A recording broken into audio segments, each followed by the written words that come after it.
Assalamualaikum warahmatullahi wabarakatuh. Alhamdulillahi wassalatu wassalamu ala rasulillah wa ala alihi wa ashabihi wa man walah, amma ba'du. Alhamdulillah, kita bersyukur kepada Allah subhanahu wa ta'ala. Salawat dan salam untuk Nabi kita Rasulullah Muhammad sallallahu alaihi wasallam serta keluarga dan para sahabat beliau. Para kaum muslimin jamaah kajian rahimakumullah, pada kesempatan siang hari ini kita akan fokus pada kajian keluarga, rumah tangga, yang harus sama kita pahami bahwa rumah tangga ini adalah ladang pahala bagi seluruh orang-orang yang berada pada keluarga tersebut. Apakah itu suami, istri, juga anak. Tanpa disadari bahwa kehidupan berumah tangga ini jika dijalani dengan benar, maka semua aktivitas di dalamnya bernilai pahala dan ibadah. Maka Nabi SAW pernah bersabda bahwa man tazawwaja faqad akmala nisfa dinihi. Siapa yang telah menikah, maka dia telah menyempurnakan separuh agamanya. Ini menjadi syarat bagi kita bahwa banyak pahala yang bisa didapat dan banyak ibadah yang terdapat di dalam rumah tangga. Maka bagi yang sudah menikah, yang sudah berumah tangga, apalagi yang sudah punya anak, maka sebenarnya sekali lagi saya katakan ini adalah mazra'ah al-ajr. Mazra'ah itu artinya ladang, mazra'atul ajri, ladang pahala yang sangat luas,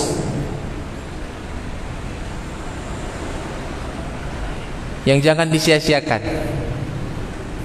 Untuk itu, setelah kita memahami bahwa semua aktivitas yang dilakukan oleh suami dan istri, begitu juga dengan anak, orang tua juga dengan anaknya, maka perlu kita ketahui ketentuan-ketentuan. Kalau bahasa kita itu ada namanya khutuat. Khutuat itu langkah-langkah agar kita bisa benar-benar menjadikan rumah tangga kita ini sebagai ladang pahala bagi kita. Kalau judul yang diminta memang agak sedikit keren, tapi ada salah sedikit. Apa itu?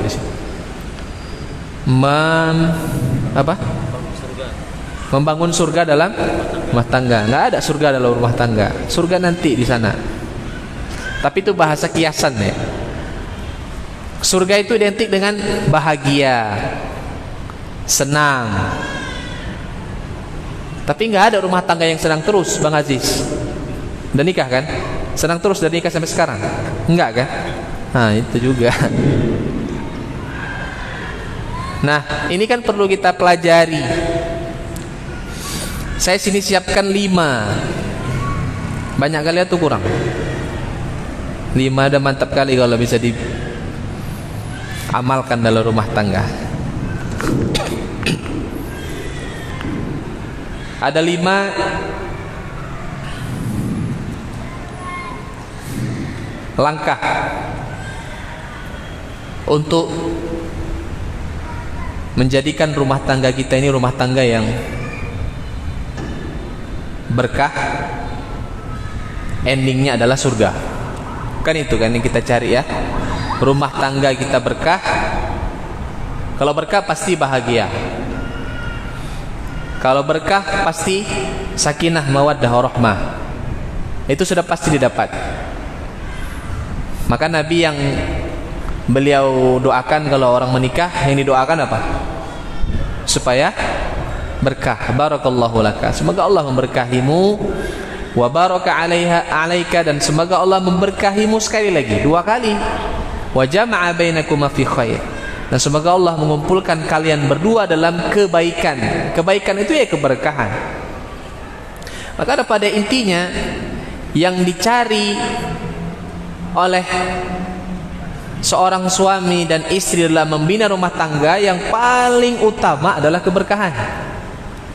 Nah, kalau sudah berkah, insya Allah ujungnya surga. Nah, ini saya sekali lagi siapkan 5 langkah yang bisa dilakukan oleh setiap anggota keluarga, baik itu suami, istri, anak. Komponen ini 3 ini ya, suami, istri dan anak. InsyaAllah kalau sama-sama dilakukan ini, rumah tangganya akan tercipta sakinah, mawaddah, warahmah, karena ada keberkahan di dalamnya. Yang pertama, segala sesuatu apapun itu, terutama dalam masalah ibadah, karena pernikahan ini ibadah, maka butuh ilmu. Al-ilmu syar'i. Yang pertama sekali, bekal pertama yang harus ada pada seluruh anggota keluarga. Bekal utamanya adalah al-ilmu syar'i, yaitu ilmu agama. Maka jauh panggang dari api istilahnya. Suami mendambakan rumah tangga yang berkah, istri mengimpikan rumah tangga yang sakinah, mawaddah, warahmah. Cita-citanya supaya masuk surga bersama-sama. Tapi ternyata rumah tangga dibangun atas dasar kebodohan terhadap ilmu agama, maka enggak ada yang didapat kecuali kegagalan dalam berumah tangga. Makanya enggak ada hadiah kita nih. Udah res kali kayaknya keuangan BSB ini ya. Perlu kita dukung. Gimana Bang Ajis? Nggak ada hadiah. Biasanya banyak sini hadiah. Perlu saya keluarkan hadiah dari dompet nih. Hah? Lupa tadi saya bawa hadiah. Ngingatkan Ustaz juga. Tapi nggak apa-apa lah ya. Ini tanggung jawab panitia. Ada kira-kira hadiah? Ada. 3. Bisa. Ya buku lah. 2 aja. Siapa yang kemari bawa istri, bawa bapak? Angkat tangan. 1, 2, banyak. Gimana mau ngasih hadiahnya nih? Udahlah, saya doakan supaya berkah rumah tangganya lah ya. Doanya itu ya. Orang katanya cuma 2 tadi. Masya Allah, ini yang kemari bawa istri, inilah contoh calon-calon masuk surga bersama istri dan anak-anaknya. Amin. Karena rumah tangga ini banyak gejolak di dalamnya. Kalau bahasa kita ini, rumah tangga itu diibaratkan seperti apa? Bahtera kan namanya, maka disebut dengan istilah bahtera rumah tangga. Bahtera itu apa? Kapal. Nggak ada orang berlabuh tenang gini seperti naik pesawat atau kita duduk. Nggak ada. Yang ada apa? Goyang. Banyak goncangannya. Nah, guncangan-guncangan ini itu bisa dilalui dengan apa? Ilmu. Kenapa ada suami yang sabar istrinya? Ya, saya nggak sebutin lah Pak. Nah, sama, kenapa ada istri yang sabar terhadap suaminya yang memiliki sikap-sikap yang baik? Itu karena mereka punya kebijaksanaan atau bijaksana dalam bersikap. Bijaksana dalam bersikap itu tidak akan muncul kalau tidak punya ilmu. Maka saya singkatkan bahwa kalau ingin rumah tangga kita ini rumah tangga yang baik, maka suami harus rajin belajar ilmu agama. Istri juga sama. Tidak bisa suami aja yang rajin, istrinya enggak bisa. Ibarat cinta bertepuk sebelah tangan. Nah itu sama. Kalau mau mengharapkan rumah tangga yang baik, istri dan suami harus sama-sama haus terhadap ilmu. Jadi istri jadi pemburu ilmu, suami juga sama-sama menjadi pemburu ilmu, insyaallah. Karena nggak mungkin suami yang paham agama, istri yang paham agama, mereka ini tidak menjadi keluarga yang baik. Kalaupun ada itu 1-2 lah, tapi kebanyakan rumah tangga yang didasari dengan ilmu insyaallah baik. Apalagi kalau anaknya juga dibawa. Ini mungkin ini tambah lah ya, tadi kan 4 atau 5 orang bawa istri. Coba yang bawa anak juga. Oh nggak ada yang bawa anak. Berarti nggak ada hadiahnya nih. Ibu-ibu nggak ada yang bawa anak. Nggak ada. Mungkin anaknya masih terlalu kecil kali ya. Baik, nggak apa-apa. Surat At-Tahrim ayat 6. Di situ perintah Allah populer dan semua kita hafal ayat ini. Ya ayyuhalladzina amanu qu anfusakum wa ahlikum nar.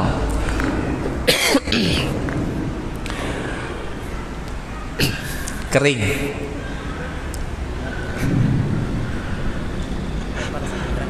Kalau bisa air hangat.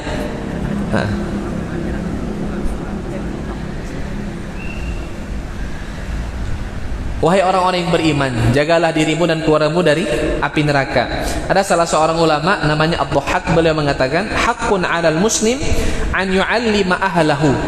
Wajib hukumnya bagi seorang muslim untuk mengajarkan ilmu agama kepada keluarganya. Ini dia. Jadi seorang suami itu harus mengajarkan ilmu agama kepada istri dan anak-anaknya.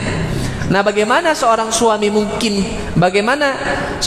itu bisa mengajarkan ilmu agama kepada anak dan istrinya kalau dia tidak belajar? Maka belajar dulu sama-sama bila perlu. Maka itu akan mendatangkan kebaikan. Jadi ini tugas suami berat ya. Bukan hanya sekedar memberikan nafkah saja, tapi harus mengajarkan ilmu agama. Kalau nggak mampu maka datanglah ke kajian bersama-sama. Itu sudah dihitung suami mengajak istrinya untuk mempelajari ilmu agama. Bahkan di sini kata beliau min qurabatihi, dan keluarganya yang lain-lain, karib kerabat yang dekat-dekat, itu juga kewajiban untuk mengajarkan ilmu agama. Wa imaihi wa abidihi, dan budaknya, kalau dia punya budak pun harus diajarkan ilmu agama. Ma faradallahu alaihim, apa yang Allah wajibkan kepada mereka itu diajarkan, dan apa yang Allah larang kepada mereka itu juga diajarkan. Jadi kesimpulannya, mari sama-sama kita bina rumah tangga ini dengan ilmu agama. Insya Allah kalau kita mempelajari ilmu agama, maka kita akan menjadi orang yang takut kepada Allah. Suami takut zalim kepada istrinya, istri juga takut zalim kepada suaminya, dan suami juga takut orang tua juga takut zalim kepada anak-anaknya. Dan nanti ada poin tersendiri. Nah, sebagai isyarat juga, tadi saya katakan seorang suami berkewajiban mengajarkan ilmu agama kepada istrinya. Dan dalam pembahasan parenting ya, antara orang tua dan anak, itu ada istilah yang disampaikan oleh para ulama kita, kun walidan barran liwaladika. Jadilah kamu orang tua yang berbakti kepada anakmu.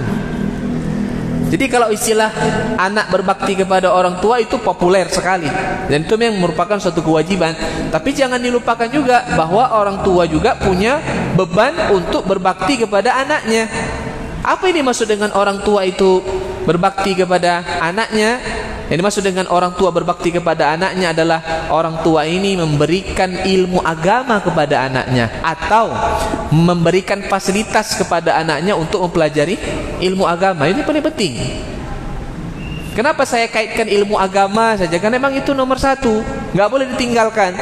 Kalau dia sudah paham ilmu agama, maka silahkan nanti dia belajar kemanapun yang sifatnya umum, itu kembali kepada masing-masing. Nanti akan saya sebutkan di sini yang terkait dengan langkah-langkah untuk menciptakan, bahasanya tadi, surga dalam rumah tangga kita. Yang kedua, kaum muslimin rahimakumullah, Bapak, ibu-ibu, para jamaah sekalian yang semoga Allah Subhanahu wa taala memberikan rahmat kepada kita semuanya. Langkah yang kedua, untuk membina atau mencari keberkahan dalam rumah tangga, agar rumah tangga itu terasa bahagia, nyaman, keberkahan terasa, manfaatnya terasa. Yang kedua adalah setelah kita berilmu, kita beramal soleh. Tapi saya fokuskan di sini, jadikan rumah kita sebagai tempat untuk beribadah bersama-sama. Ya, ibadah bersama-sama di rumah. Tadi setelah berilmu kan kita punya ilmu ya. Nah, ilmu itu harus kita amalkan. Nah, sekarang kita kan mau mengamalkan ilmu kita. Berarti kita kan mau beribadah. Maka kalau mau ibadah nggak usah jauh-jauh kita. Ibadah di mana? Di rumah kita masing-masing. Jadikan rumah kita sebagai tempat untuk ibadah. Bahkan Nabi SAW menyampaikan dalam hadis, la taj'alu buyutakum kuburan. Jangan kamu jadikan rumahmu seperti kuburan. Apa contohnya suami istri beribadah bersama coba? Hah? Salat malam. Sarido, saya mau nanya loh. Boleh? Udah pernah belum mengamalkan hadis yang itu? Yang lain aja, nanti ria lah ya. Atau malu belum pernah. Barakallahu fiik. Rasulullah sallallahu alaihi wasallam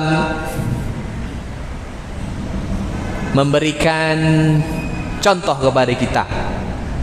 Saya kasih dua contoh yang disampaikan oleh Nabi sallallahu alaihi wasallam dalam masalah beribadah bersama di rumah. Menjadikan rumah ini untuk sebagai tempat untuk beribadah bersama. Laki-laki itu ibadahnya di masjid cuma sholat wajib aja kan? Selebihnya dia disuruh di mana sholatnya? Di rumah.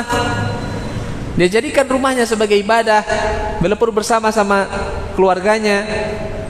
Yang dicontohkan Nabi SAW yang pertama adalah hadis Nabi SAW, hadis Imam At-Tirmidzi. Nabi SAW mengisahkan, menceritakan, rahimallahu rajulan qama minal laili thumma ayqadha ahlahu fa in abad rasha fi wajhil ma. Allah Subhanahu wa taala sangat merahmati. Kalau bahasa kita ini juga, Allah itu sangat takjub, terkesima, memberikan apresiasi yang sangat tinggi, besar kepada siapa?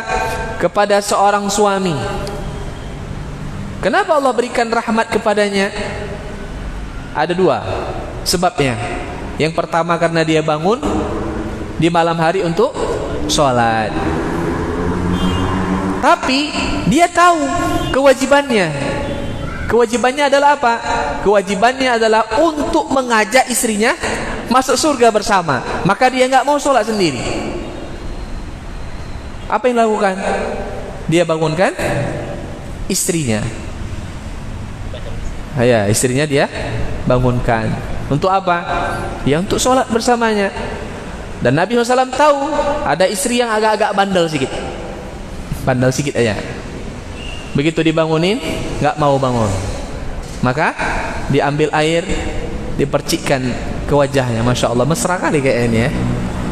Ini senyum-senyum udah nikah belum nih? Hah? Belum? Ngayal aja lah dulu, nggak apa-apa. Tapi kata Imam Al-Bukhari babul ilmi qabla al-qaul wal amal. Berilmu sebelum berkata dan beramal. Ya memang gitulah. Kalau dia nggak mau bangun, dipercikkan ke wajahnya air supaya bangun kemudian sholat bersama. Dan sebaliknya, Allah Subhanahu wa taala merahmati seorang istri. Kapan Allah rahmati seorang istri itu? Ketika dia di malam hari menyempatkan diri untuk bangun sholat malam, dan dia sadar dia punya kewajiban. Apa kewajibannya? Bukan hanya sholat malam saja, tapi kewajibannya adalah membantu suaminya untuk sholat malam.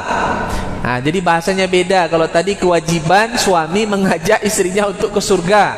Kalau istri beda, nggak wajib dia, tapi membantu suaminya untuk ke surga. Itu beda di situ. Maka ada sedikit perbedaan kewajiban di sini. Jadi gini ya, singkatnya, suami itu berkewajiban untuk menjadikan istrinya menjadi baik. Itu wajib. Dan seorang istri itu tidak berkewajiban untuk menjadikan suaminya jadi baik, tapi membantu, berkewajiban untuk membantu suaminya agar menjadi orang saleh atau orang baik. Maka Nabi SAW tadi mengatakan Allah merahmati seorang wanita yang bangun di tengah malam sholat, kemudian dia tidak mau sholat sendiri, dia bantu suaminya untuk bisa jadi orang saleh juga, maka dia bangunkan suaminya. Kalau nggak mau suaminya, maka sama, dia juga percikan air. Nanti ibu-ibu akan berkata, Ustaz, suami saya gampang marah, emosi kalau dibangunin itu sholat malam, yang ada saya dimarahin sama dia. Makanya suaminya itu harus belajar tadi di atas. Kalau semuanya disikapi dengan ilmu, nggak akan marah.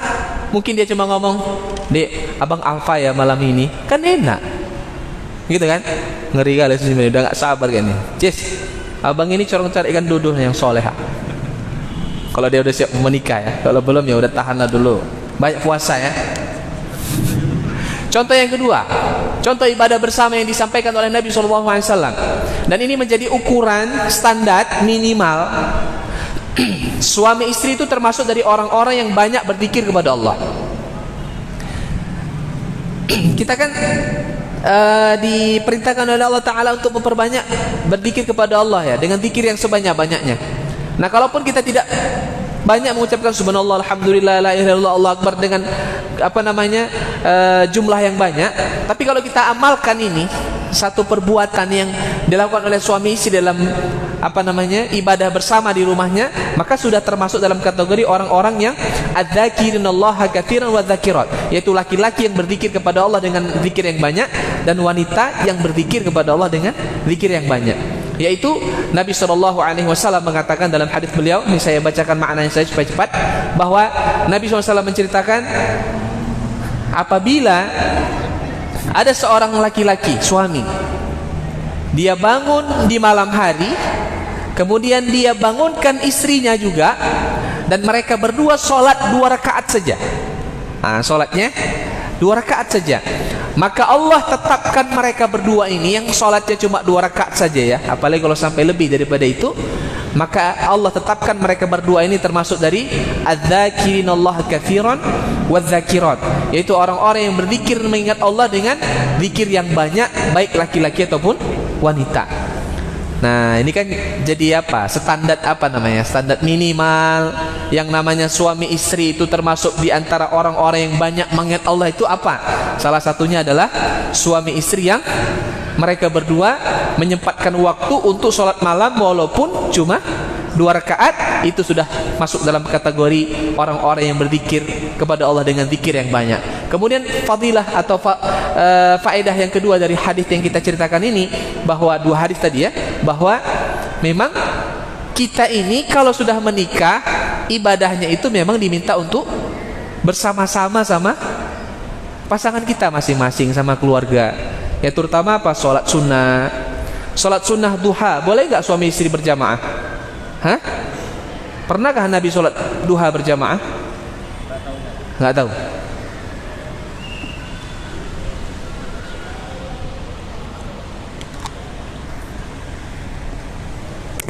Singkatnya,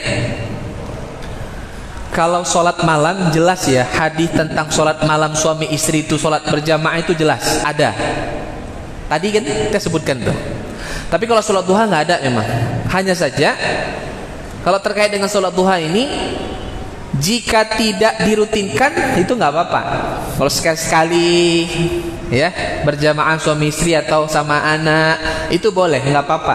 Tapi kalau rutin terus berjamaah itu maka tidak dibolehkan. Contoh ibadah yang kedua yang dilakukan secara bersama-sama adalah baca Quran. Baca Quran. Alhamdulillah kalau misalnya suami istri dua-dua bisa baca Quran, baca 1 ayat, baca sambung istrinya 1 ayat, kayak di TV-TV tuh. Tapi terkadang, ini yang perlu diapakan ya, yang perlu dibuang. Terkadang istri ini malu baca Quran depan suaminya, ini salah besar nih. Atau sebaliknya, suami malu baca Quran depan istrinya, jangan, ngapain malu-malu? Apa malu-malu antara suami istri? Yang malu itu kalau suaminya berbuat dosa, istrinya berbuat dosa, itu baru malu. Tapi kalau berbuat baik tidak boleh. Rasa malu itu datang nggak perlu. Bagaimana Rasulullah SAW itu kalau baca Quran di mana? Biasanya kalau di rumah. Hah? Di pangkuan istrinya. Rasul baca di pangkuan istrinya, kemudian istrinya mendengarkan bacaannya. Bagaimana Rasulullah SAW, diceritakan oleh Aisyah radhiyallahu anha bahwa Nabi SAW terkadang membaca Al-Quran dalam keadaan apapun kecuali dalam keadaan junub, dan terkadang beliau membaca Al-Quran di pangkuan istrinya, itu dia, maksudnya Aisyah radhiyallahu anha. Saling baca Quran, ibadah bersama. Ya. Kemudian yang ketiga, ibadah bersama yang bisa dilakukan di rumah adalah belajar bersama. Ya, kalau sekarang ini kan tidak ada salahnya ya suami istri memiliki waktu yang luang. Itu nonton apa? Video kajian mungkin di televisi atau di YouTube, sama-sama bareng belajar bersama, mungkin nanti saling diskusi. Itu kan ibadah besar. Jadi coba jadikan rumah itu sebagai tempat untuk beribadah bersama. Jangan kalau mau ibadah itu di masjid saja, enggak. Nah, jadi kembali kepada poin yang kedua, jadikan rumah ini sebagai tempat untuk beribadah bersama.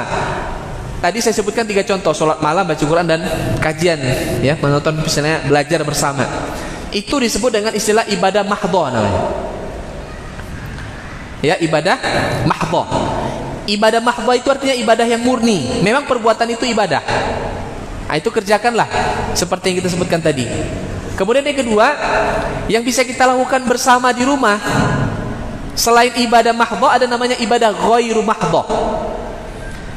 Ibadah ghairu mahdhah itu artinya adalah ini perbuatan bukan ibadah, tapi karena dilakukan atas dasar apa namanya, sunnah Nabi, kemudian juga tata caranya seperti yang dilakukan Nabi, kemudian juga ini bahagian dari tugas-tugas sebagai seorang istri dan suami, maka ini bernilai ibadah. Apa contohnya? Jadi suami istri itu bisa melakukan ibadah dalam rumah, rumahnya jadi tempat ibadah. Yang saya katakan tadi contohnya sholat, baca Quran, belajar bersama, itu kan ibadah murni, itu memang ibadah. Nah, ini suami istri bisa beribadah bersama di rumah, tapi yang mereka lakukan awalnya itu bukan ibadah. Itu bukan ibadah, tapi bisa bernilai ibadah. Apa yang bisa mereka lakukan bersama-sama? Hah? Apa? Tidur. Jauh kali tidur, yang lain dulu lah. Hah? Makan bersama, makan bareng nih. Ini ibadah. Saya tanya dulu, suami istri makan bersama dapat pahala nggak? Dari mana pahalanya? Enak aja bilang dapat. Ayo ceritain. Hah? Ya saya nanya dari mana? Dari mana? Dari sisi apa kok bisa dapat pahala? Makan bersama. Nggak usah pakai suap-suapan, makan bersama lah. Hah? Baca? Bismillah. Dengarkan. Disinilah Nabi SAW mengajarkan kepada kita itu bahwa kembali kepada apa yang saya sampaikan di atas tadi, semua aktivitas rumah tangga itu semua bisa bernilai apa? Pahala. Yuk kita dengarkan hadits Nabi SAW. Yang pertama, Nabi SAW mengatakan, "Idza akala ahadukum fala yamsah yadahu qabla an yal'iqaha aw yul'iqaha." Ini saya nggak yakin ada yang pernah ngamalin. Tapi bukan harus ini ya. Ini satu contoh saja, bahwasanya makan pun bisa jadi ibadah bagi suami istri. Nabi mengatakan, apabila kalian selesai makan, maka jangan langsung cuci tangan. Ini adab makan. Apabila kalian selesai makan, maka jangan langsung cuci tangan sebelum kalian apa namanya? Membersihkannya dengan mulut kalian, menjilatinya atau melumutinya. Tak apalah istilahnya, itulah yang penting. Pahamlah ya? Atau kalau ini enggak mau menjilat, suruh istrinya menjilatinya. Bu, mau enggak? Ketawa-ketawa ibu-ibu ini. Ini surga ibu ini yang sebelah sini nih. Luar biasa itu.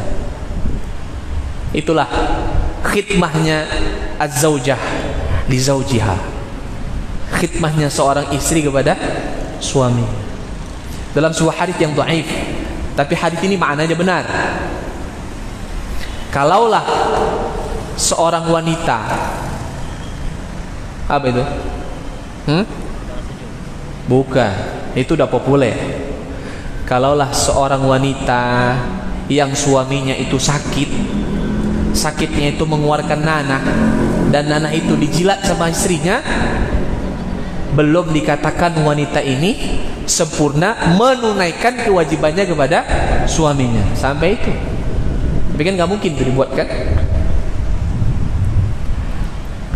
Dalam hadits yang lain Nabi SAW mengatakan, hatta luqmah allati tad'uha fi fimi imra'atika fahiya laka sadaqah. Sampai kata Nabi SAW, sesuap makanan yang kamu masukkan ke dalam mulut istrimu itu dihitung sedekah. Makanya sebetulnya suami istri yang makannya disuap itu bukan alay, ini bukan alay. Cuma terkadang pamernya cuma di media sosial tok. Yuk buat video suap-suapan yuk, ngangek-ngangek orang aja yang belum nikah. Hei, ngapain? Hah? Yang ada fitnah, bukan dosa lagi. Bagus dijalankan sehari-hari karena memang itu ibadah besar nilainya. Makan bersama-sama, Nabi SAW mengatakan dalam hadits beliau, kulu jama'atan fa innal barakah ma'al jama'ah. Makanlah kalian bersama-sama karena keberkahan itu ada pada makan bersama. Enggak ada salahnya itu suami istri makan piring berdua, sepiring berdua. Makan piring berdua beda itu maknanya. Makan sepiring berdua, ada salahnya. Atau minimal berada pada tempat yang sama walaupun tidak satu piring. Itu sudah nilai pahala dan itu sudah beribadah bersama dihitung. Saya mau nanya dulu, makan sambil cerita boleh nggak? Hah? Makan sambil bercerita boleh atau enggak? Hah? Boleh, kenapa boleh? Hah? Boleh tapi nggak dianjurkan, gitu ya? Hah? Kesedak? Jawabannya boleh karena tidak ada larangan. Beres. Nggak ada Nabi melarang kita makan bercerita, nggak ada. Adabnya kan ada. Nabi SAW mengajarkan kepada Ibnu Abbas, wahai anakku, kalau kamu makan baca Bismillah. Yang kedua, makanlah dengan tangan kanan. Kemudian yang ketiga, mulailah dari yang terdekat. Kalau di sini, ya udah sini aja, jangan jauh-jauh ke sana kemari. Itu aja adab. Makan sambil cerita nggak ada masalah. Jadi kalau makan suami istri nggak ada masalah. Yang kedua, ibadah ghairu mahdhah yang bisa dilakukan dalam rumah tangga suami istri yang awalnya bukan ibadah tapi bisa jadi ibadah. Apa contohnya? Kira-kira ya, mengerjakan pekerjaan rumah tangga bersama-sama. Ini yang suami. Saya mau nanya dulu, siapa yang 2 hari belakangan nyuci piring? Bapak, masya Allah, paten ini 2 orang, masya Allah, luar biasa. Hadiah kasih. Orang ini tanggung jawab ya Pak, hadiahnya BSB. Ini bapak ini 2 orang. Saya tadi nyuci piring sebelum berangkat ngaji. Kalau suami gengsi nyuci piring, apa kita bilang? Nabi aja juga mengerjakan pekerjaan istrinya kok. Nabi SAW mengerjakan pekerjaan kana ya'malu amala ahlihi. Nabi itu terkadang mengamalkan atau melakukan perbuatan dikerjakan oleh istrinya di rumah. Saya pernah ngisi kajian di perkantoran. Orang kantoran ada bos-bosmu malah ya kan. Jadi saya bilang, Pak, kita ini sebagai suami, bapak di kantor sebagai kepala ini, bapak ini punya anggota segala macam. Kalau di rumah, saya tanya sama bapak-bapak, bapak pernah nyuci piring nggak di rumah? Nggak ada yang bilang pernah, nggak ada. Nyapu juga nggak. Karena dia merasa itu semuanya kerjaan siapa? Istrinya. Padahal nih suami, biar tahu ya para suami ya. Suami yang hebat adalah suami yang membuat istrinya nggak mengerjakan pekerjaan rumah. Dengan cara ya dia sendiri kerjakan kalau dia mampu. Kalau enggak, cari orang yang bisa membantu istrinya bekerja di rumah. Itu baru suami yang paten. Ya, ada namanya Syekh Utsman Al-Khamis, ditanya itu. Salah seorang alim dari Kuwait. Ditanya, Syekh, sebenarnya yang mencucikan baju suami itu siapa? Yang menyiapkan makan suami itu siapa? Yang mengurus rumah, nyapu, ngepel semua itu siapa? Apa kata beliau? Yang mengurusnya itu ya dirinya sendiri. Justru istrinya yang dimasakkan sama dia, istrinya yang dicucikan bajunya, istrinya yang diberikan tomat ke pajak sana. Tapi ada juga pendapat yang lain, di antaranya perkataan Syekh Utsaimin, beliau mengatakan itu kembali kepada di daerah masing-masing. Mana kita tinggal, budayanya seperti apa? Kalau di negara kita ini budayanya gimana? Istri semua itu. Ya udah, jalaninlah istri, jadikan sebagai tempat ibadah. Tapi ingat, suami bantu istrinya. Ya masak sama, bagus itu. Tapi pas jangan berantem ngancungkan pisau ya. Kemudian dibantulah, semua itu ibadah ya. Kemudian juga termasuk ibadah yang ghairu mahdhur di rumah itu adalah ya bercanda. Jangan terlalu jaga image kali ini suami-suami. Kalau jumpa istrinya aja kayaknya istrinya nggak bisa pernah dibuat senyum sama dia. Muka masem aja. Nggak. Nabi SAW sering bercanda dengan istrinya. Kemudian juga yang seru ini touring, jalan-jalan. Jalan-jalan ini ibadah, menyenangkan istri. Ya, tapi jangan pula seminggu 6 kali jalan-jalan, nggak betul. Di mana waktu luang, kapan ajak istri, keluarga untuk jalan-jalan, touring, itu bagian dari ibadah. Yang ketiga, kaum muslimin rahimakumullah, bagaimana cara kita untuk menjadikan rumah tangga yang berkah, kemudian jadikan rumah tangga kita ini penuh dengan pahala-pahala hingga akhirnya ujungnya adalah surga bersama-sama diraih oleh suami dan istri serta anak-anak. Yang ketiga adalah suami dan istri masing-masing menjalankan kewajibannya. Merujuk kepada surat Al-Baqarah ayat 228. Al-Baqarah ayat 228. Di situ Allah Subhanahu wa taala menjelaskan kaedah dalam hidup berumah tangga. Satu kaedah Allah kasih untuk suami, satu kaedah untuk istri. Dua-dua dikasih di situ oleh Allah Taala dalam surat Al-Baqarah ayat 228 ini. Allah Subhanahu wa taala katakan, "Walahunna mithlu alladhi 'alaihinna bil ma'ruf walirrijali 'alaihinna darajah." Seorang laki-laki berkewajiban untuk berbuat baik kepada istrinya. Itu satu kaedahnya. Yang kedua, kaedahnya adalah seorang suami harus menjadikan suaminya sebagai pemimpin. Adil ini. Jadi suami itu kan pemimpin. Tapi ketika dia menjadi pemimpin dalam rumah tangga, dia harus berbuat baik dalam kepemimpinannya itu terhadap istri dan keluarganya. Singkat saja, kalau dalam kajian-kajian pernikahan saya selalu sebutkan ini 3 hal yang dianggap suami itu sudah berbuat baik kepada istrinya. Dalam 3 hal ini, kalau 3 hal ini seorang suami sudah lakukan untuk istrinya, maka suami sudah masuk dalam kategori dia itu berbuat ma'ruf kepada istrinya. Yang pertama, dikatakan suami itu berbuat baik kepada istrinya adalah ucapannya baik. Ucapan, perkataannya baik. Tadi di kajian subuh saya sebutkan tentang orang-orang soleh. Orang soleh itu ciri-cirinya adalah apabila yang pertama ucapannya baik, yang kedua perkataannya perbuatannya baik, yang ketiga niatnya pun baik. Itu baru orang soleh. Jadi kalau dalam bahasa kajian-kajian pernikahan, saya selalu sampaikan nasihat ini. Kalau bahasa saya adalah suami di rumah jangan menjadi harimau, tapi kalau di rumah jadi apa? Kucing. Di luar rumah jadi kucing. Maksudnya apa itu?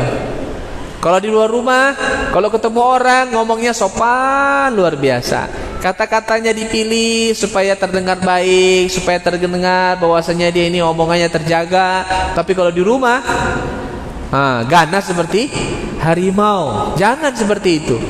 Di luar rumah jadi kucing, dalam rumah juga jadi kucing. Ucapannya maksudnya ya. Jadi baiklah ucapannya. Terkadang gini bapak-bapak, para suami ini paling gak suka kalau istrinya ngomong gak baik sama suaminya kan. Kita ini paling nggak suka kalau istri kita ngomong nggak baik sama kita. Sadarkah kita?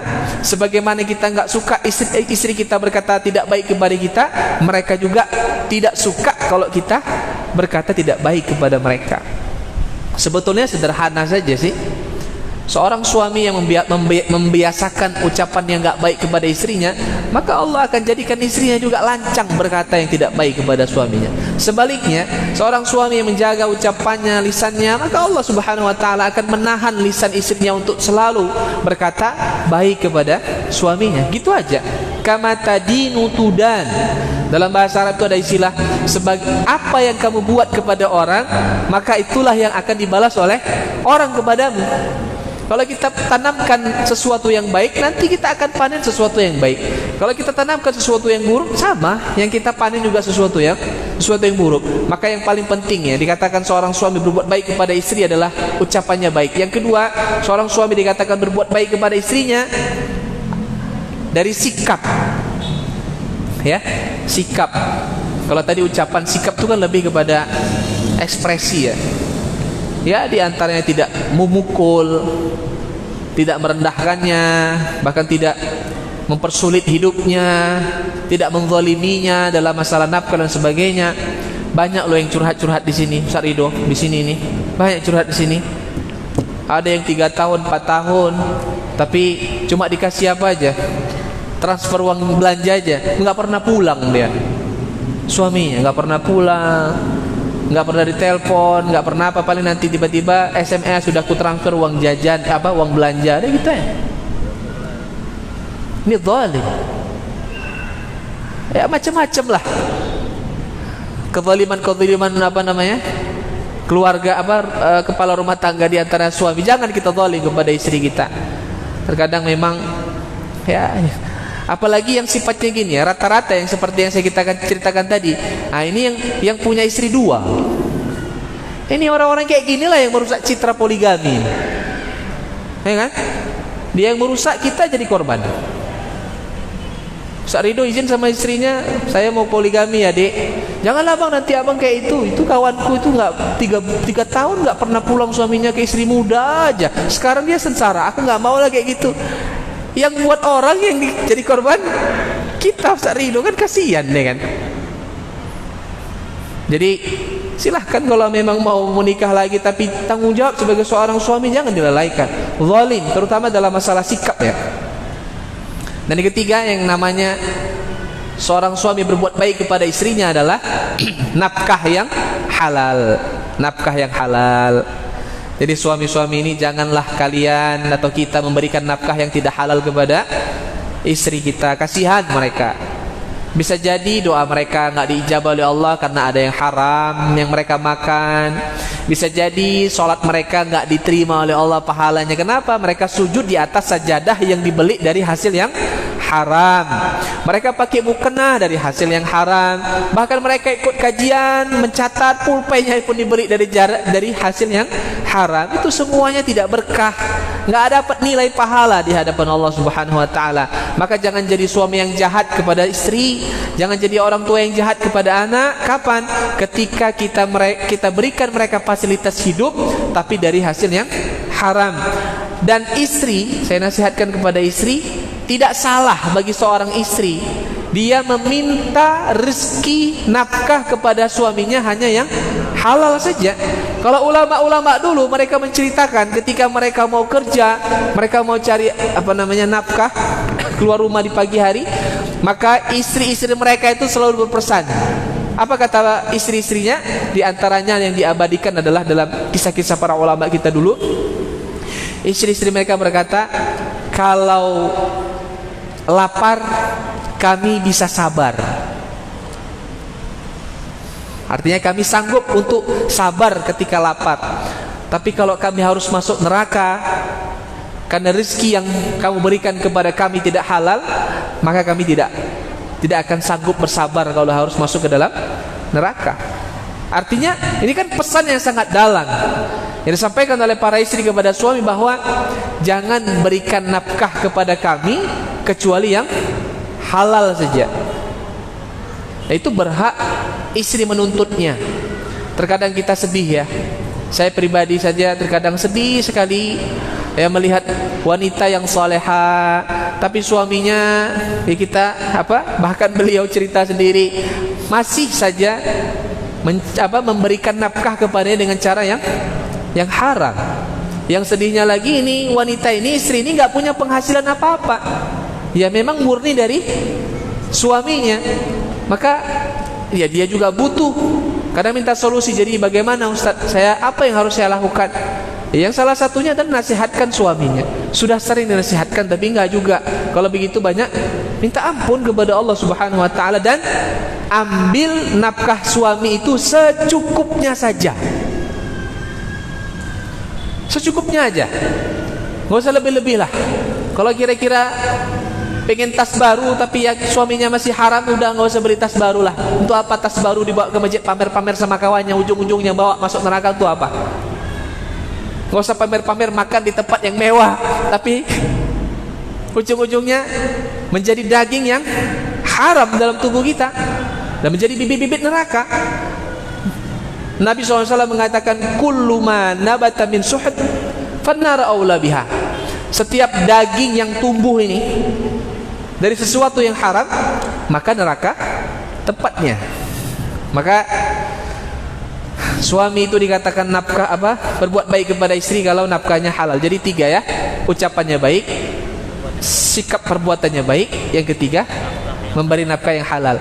Nah sekarang kita pindah kepada kaidah yang kedua.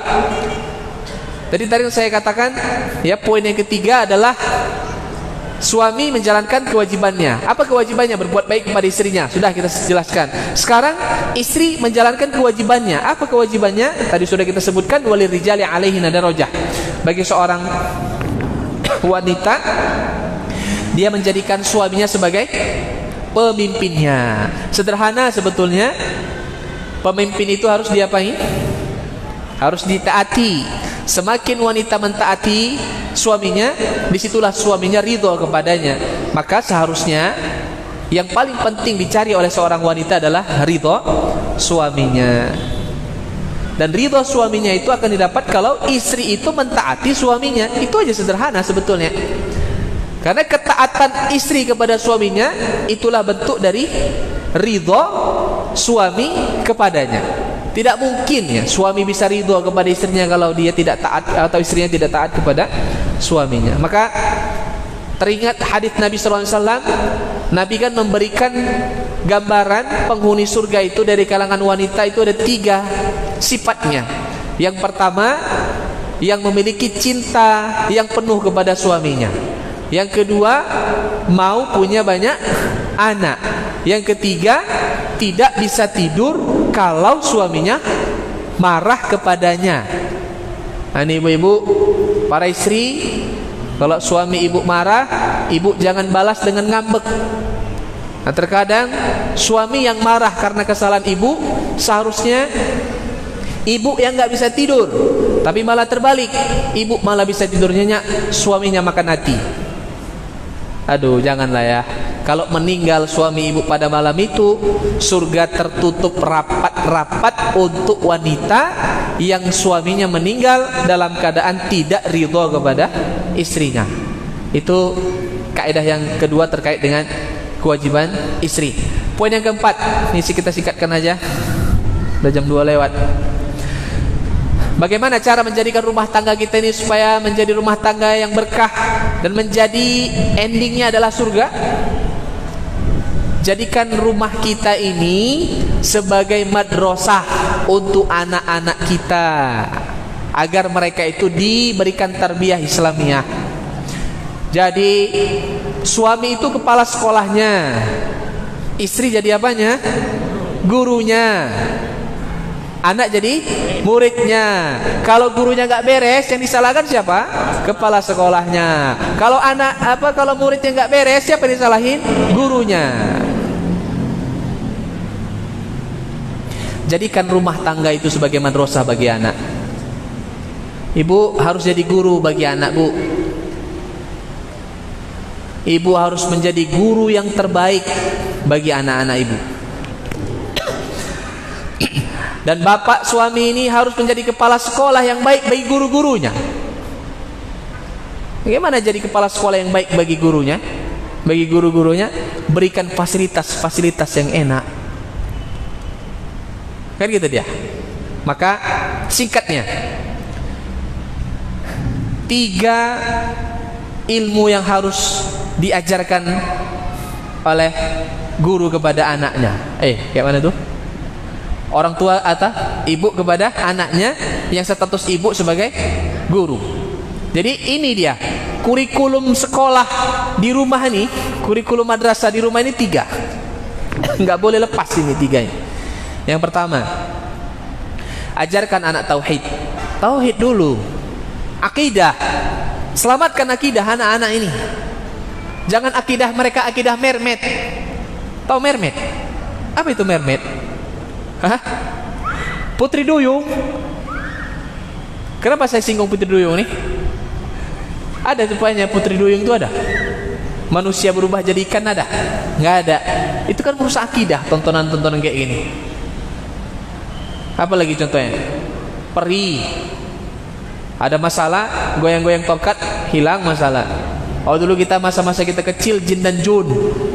Ada masalah minta tolong sama jin. Kan syirik semua isinya ini. Akidah. Maka tontonan-tontonan di rumah itu harus diseleksi. Jadi singkatnya akidah yang benar diajarkan. Yang kedua, ajarkan mereka sholat. Bereskan sholat mereka. Anak-anak ini harus sholat. Nggak boleh nggak sholat kalau mereka sudah usia 7 tahun sampai 10 tahun proses mengajarkan. Kalau sudah 10 tahun ke atas nggak sholat, ini harus diberikan hukuman dan boleh dipukul. Ini kepala sekolah punya tugas berat di sini. Guru juga sama. Artinya adalah suami istri. Bagaimana bisa menjadikan anak-anak ini sholat? Kalau sholat yang baik, insya Allah baik semuanya. Yang ketiga adalah Al-Quran. Anak harus bisa baca Quran. Kalau bisa ngapal Quran. Sering saya sampaikan, kalau anak bisa baca Quran, bukan mamanya yang ngajari, itu mama ini sudah gagal jadi orang tua yang baik seharusnya. Ya, tingkat baca Quran dia harus orang lain yang ngajarkan, seharusnya itu fatal itu. Bagaimana anak ini baca Quran harus orang tuanya yang ngajarkan. Tapi kalau nggak bisa ya sudah nggak apa-apa. Yang penting ajarkan mereka, kirim mereka ke tempat mengaji, tempat-tempat Al-Quran, fasilitasi dengan fasilitas yang baik, harus bisa baca Quran. Ini 3 kurikulum yang nggak bisa dihilangkan: tauhid, sholat, dan Al-Quran. Yang kelima, bagaimana menciptakan rumah tangga agar rumah tangga berkah. Bagaimana menciptakan surga dalam rumah tangga itu, yang katanya materinya seperti itu. Yang kelima adalah saling sabar dan saling memaafkan. Dah, inilah dia. Suami jangan egois sekali jadi orang. Banyak kekurangan istri, maafkanlah, sabarlah. Istri suami nggak ngerti, nggak pengertian, janganlah merajuk aja, janganlah ngambek aja, janganlah diceritakan keburukannya sama teman curhatnya. Nggak boleh. Kaidah dalam rumah tangga, saya tutup ini. Nabi SAW mengatakan, ini bagi istri suami ya, tapi sama sebetulnya. Suami istri timbal balik di sini. Nabi memberikan isyarat bahwa kalau seorang suami tidak menyukai satu sifat istrinya, maka hendaklah dia menyukai sifat-sifat yang lain.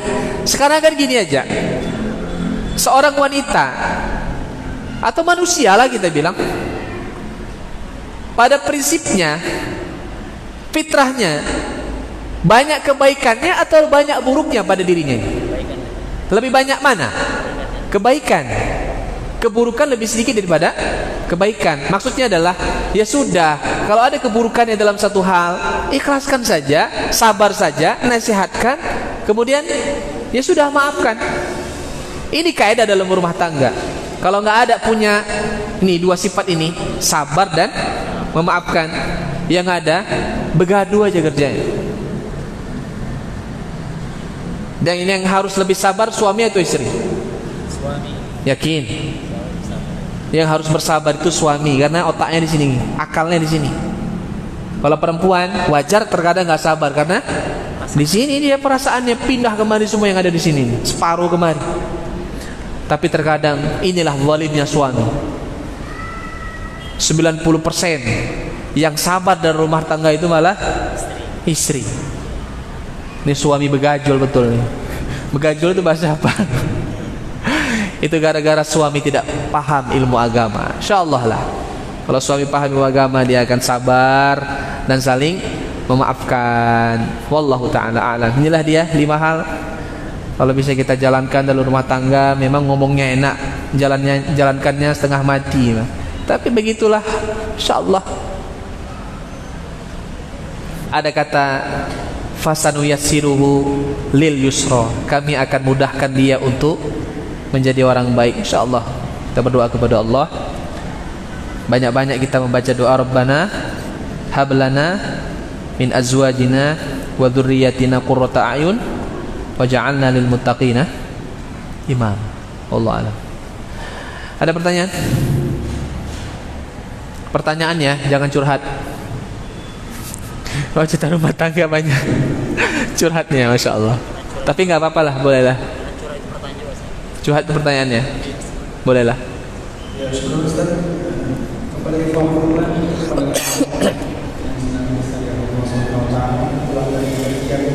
materi dari barangkali ada pertanyaan silakan. Kita boleh langsung bertanya, apa boleh yang tadi terus di kertas hadiahnya. Insyaallah ada hadiahnya Ustaz. Ya. Alhamdulillah. Yang pertanyaan atau yang ditanya dari Ustaz? Dua-dua. Banyak ini kok. Iya, satu orang tanya yang pertama. Bertanya seputar tentang tema atau betul tema boleh Ustaz? Boleh. Iya, boleh. Kepada bapak-bapak maupun ibu-ibu bertanya silakan, terutama dalam tema ini. Kepada ibu silakan. Bismillahirrahmanirrahim. Ingin anda tanyakan, adakah Pulpennya. poin-poin dari istri yang memang keadaannya memang sabar dan soleh? Itu aja. Jadi bagaimana cara nyari istri soleha gitu? Oh iyalah, masya Allah. Assalamualaikum warahmatullahi Waalaikumsalam warahmatullahi wabarakatuh. Fadhal. Karena ada satu permasalahan mengenai seseorang yang mungkin notabene sama-sama juga ngaji, tapi yang menjadi sayangkan juga banyak cerita terpisah. Apakah karena mungkin karena keilmuan yang mereka miliki itu, tadi kan bisa sampaikan bahwasanya ilmu syar'i kan penting dalam rumah tangga, bahkan mencapai rumah tangga yang bahagia menuju surganya Allah. Ternyata mereka ini sama-sama memiliki ilmu, hingga akhirnya kok bisa bercerai gitu. Maka maaf, ya mungkin hanya permasalahan-permasalahan sepele, hanya permasalahan-permasalahan yang sebenarnya nggak dibesar-besarkan. Nasihatnya sekian, terima kasih. Assalamualaikum warahmatullahi wabarakatuh.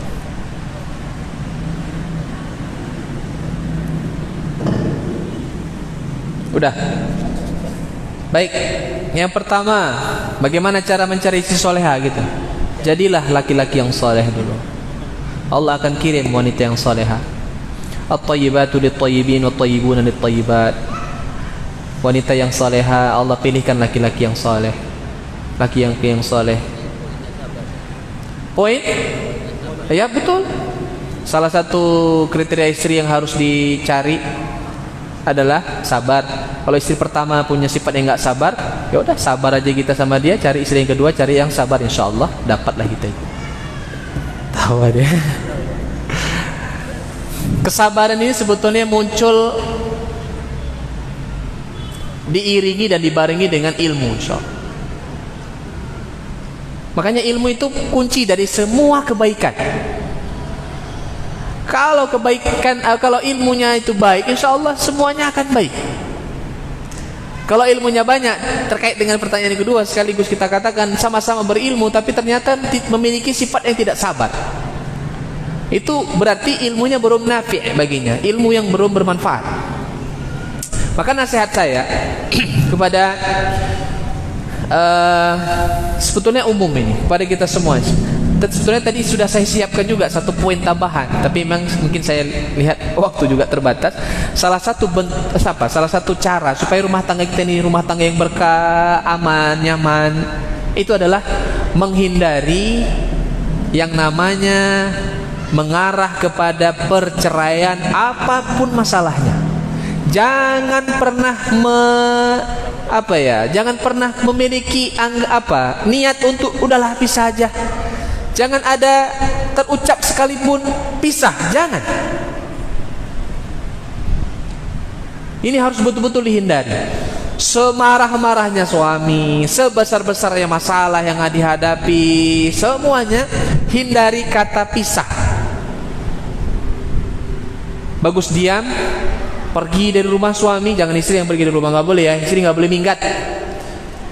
Istri yang minggat ini, walaupun suami yang salah, dia tidak boleh keluar dari rumah, kecuali kalau membahayakan dirinya. Itu nggak boleh. Ya kalau suami yang salah, udah nggak apa-apa, di rumah saja, sabar. Jangankan istri ya, yang suaminya berbuat salah gitu ya.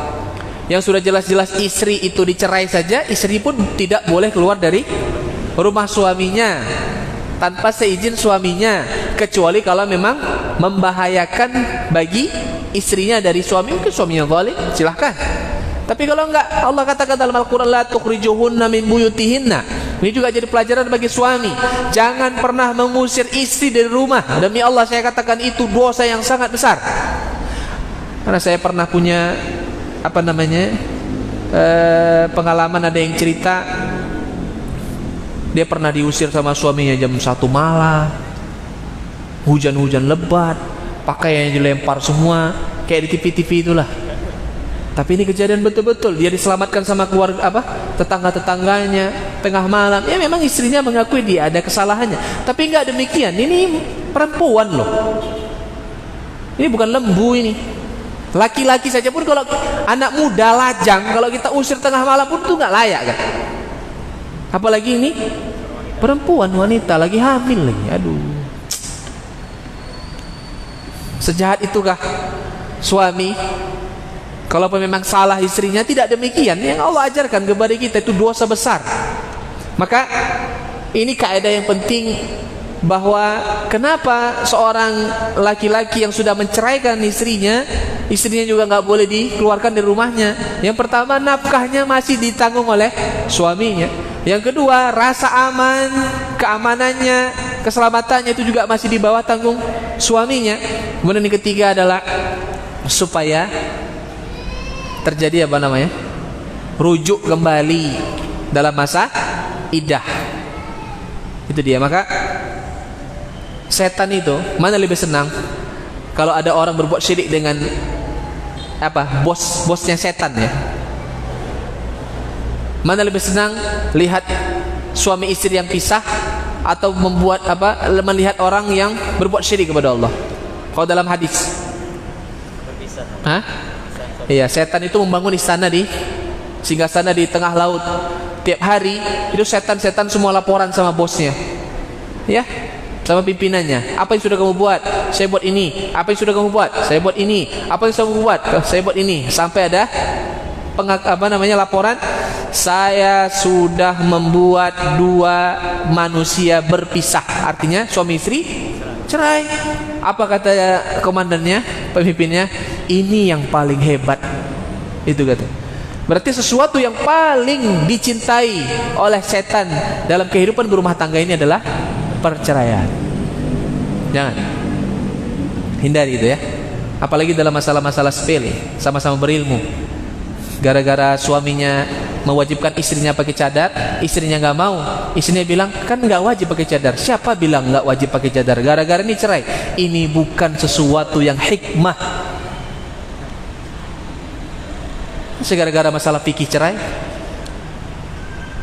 ini kebodohan namanya, ya, nggak demikian. Ini ada panjang pertanyaan curhat. Assalamualaikum Ustaz. Waalaikumsalam.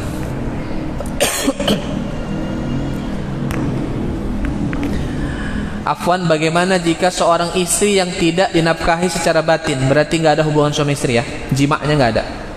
Hanya nafkah lahir, berarti dikasih uang saja, uang belanja. Dan itu berlangsung selama lebih kurang 6 tahun.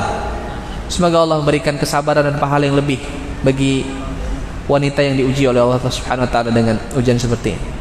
dan sang suami sering mengajak teman prianya ke rumah mereka.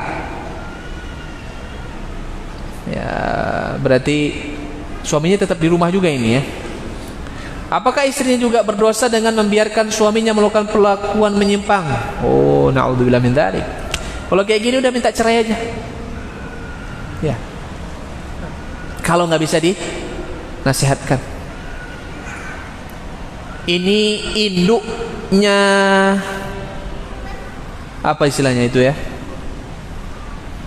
Fahisyah namanya. Fahisyah itu keji sekali, menjijikkan. Ya, walaupun tidak sampai kepada kufur, maka lebih baik jika istri tidak bisa mencegah, menasihatkan, menghindari suami dari perbuatan ini, bagus dia keluar dari situ aja, minta cerai aja, nggak apa-apa. Karena memang ini dosa yang sangat besar. Na'udzubillah min dzalik. Dan alhamdulillah sekarang istri tersebut memutuskan untuk mengakhiri pernikahan tersebut dan sudah menikah lagi dengan laki-laki yang baik. Barakallahu fikum. Alhamdulillah. Jadi kalau suaminya dalam perbuatan seperti itu, maka istri ya kewajibannya cuma nasihatkan sekali saja. Kalau dia tidak mau juga, ya urusan dia sama Allah Subhanahu wa taala. Kalau sekiranya istri dipersulit untuk cerai, nggak bisa cerai, ya sudah, bersabar saja, berdoa kepada Allah agar suami dapat hidayah. Kalau enggak, mungkin ini menjadi sebab Allah Subhanahu wa taala mengampuni dosa-dosanya. Wallahu taala a'lam.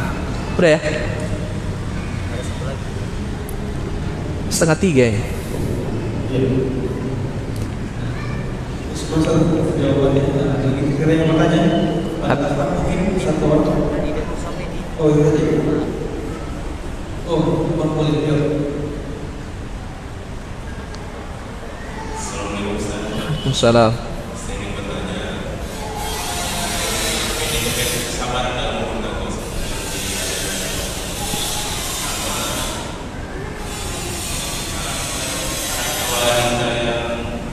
yang kondisinya tidak mau banyak.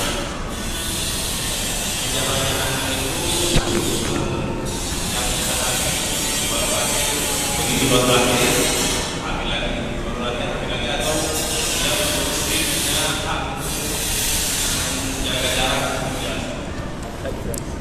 Baik. Manajemen sabar dalam rumah tangga butuh 1,5 jam kajiannya, Bang. Masya Allah, barakallahu fiik. Intinya adalah maafkan kesalahan orang. Itu terus dipupuk, insya Allah kita akan sabar. Sabar dan memaafkan itu kan bukan berarti tidak memperbaiki kan? Kalau kita lihat kesalahan yang perlu diperbaiki, ya perbaiki. Saling menasihati, tawassaw bil haqqi wa tawassaw bis sabr. Itu aja. Tanamkan jiwa lapang dada, itu yang paling penting. Orang sabar ini kan dadanya nggak lapang dia. Yang nggak sabar itu dadanya nggak lapang. Maka lapangkan dada kita, maafkan kesalahan orang. Karena pada prinsipnya kita pun banyak salah. Kita aja merasa benar. Kalau tanya istri kita, gimana kehidupan suamimu? Waduh, payah pun nyebutkan kebaikannya, buruk semua. Maka maafkan kesalahan, insya Allah memupuk. Yang kedua terkait dengan istri yang mau punya banyak anak, apakah lahir, hamil lagi, nggak gitu juga lah. Istri punya hak untuk jaga jarak, makanya jaga jarak boleh. Normalnya jaga jarak berapa? Jangan apa yang jawab. Ibu-ibu, berapa normalnya jaga jarak, Bu? Hah? 3 tahun? 3 tahun 2-3 tahun itu normal ya? Nah, itu boleh, nggak apa-apa. Sampai 5 tahun jangan. 5 tahun nikah usia 25, 5 tahun sekali punya anak, meninggalnya 60. Anaknya berapa baru? Baru 4, sedikit kali. 16 14 ya, insyaallah. Jadi menjaga jarak itu boleh. Ya suami juga melihatlah istrinya capek, lelah mengurus anak. Walaupun jadi pahala, tapi tengoklah kalau repot-repot kali kasih jaga jarak. Dan itu hukum KB boleh kalau untuk menjaga jarak itu dibolehkan. Assalamualaikum warahmatullahi wabarakatuh. Ustadz, sampai mana atau apa tolak ukur dibolehkannya bahkan diwajibkannya seorang istri meminta cerai dengan suaminya, Ustadz? Kalau suami kita lisannya kasar dan sensitif, suka mencaci maki, apakah boleh kita bersabar terus, Ustadz? Apa itu bukan sikap dari mendolimi diri sendiri? Jazakumullah khairan. Bang, pertemuan sekali lagi kita bahas tentang ini aja lah, Bang. perceraian dalam rumah tangga, kapan boleh minta cerai dan lain sebagainya ya. Udah capek kali kayaknya. Subhanakallahumma wa bihamdika asyhadu an la ilaha illa anta astaghfiruka wa atubu ilaik. Assalamualaikum warahmatullahi wabarakatuh. Jadi nanti ini pertanyaannya satu kajian. Jawabannya. Oh iyalah. Tapi bukan ngajarin orang cerai kita ini. Ya. Sama fikih poligami Ustaz. Nah, itu nanti sekali lagi. Buru-buru kali dia. Ya, syukur sama